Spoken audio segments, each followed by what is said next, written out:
আজকের পর্বে আপনারা দেখতে পারবেন যে যতক্ষণ না আমার আর ইশিকার আশীর্বাদ কমপ্লিট হচ্ছে আপনি বসু মল্লিক বাড়িতেই থাকবেন। আচ্ছা, আপনি কি আপনার আশীর্বাদটা আমাকে দেখানোর জন্যই আয়োজন করেছিলেন? আশীর্বাদ না এটা পর্যন্ত রুক্মিণী এখানেই থাকবে। আর আমি যদি বলি এখানে কোনো আশীর্বাদ হবে না, আমিও দেখি আশীর্বাদ দেখি আটানায়। আজ রুক্মিণী সেনগুপ্তরও আশীর্বাদ আছে।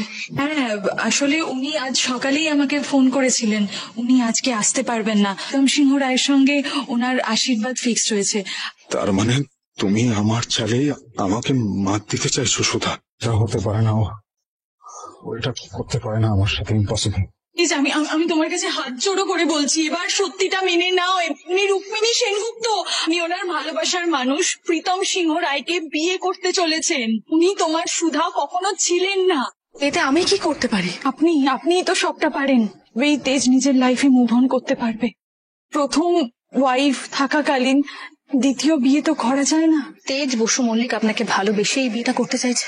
হ্যাঁ, আমি তেজকে অনেকটা সামলে রেখেছি, বিশ্বাস করুন। আজকের জন্য এই ছিল আপডেট। ভিডিওটি ভালো লাগলে এবং পরবর্তী আপডেট পেতে ভিডিওটি লাইক করে চ্যানেলটি অবশ্যই সাবস্ক্রাইব করে দিবেন।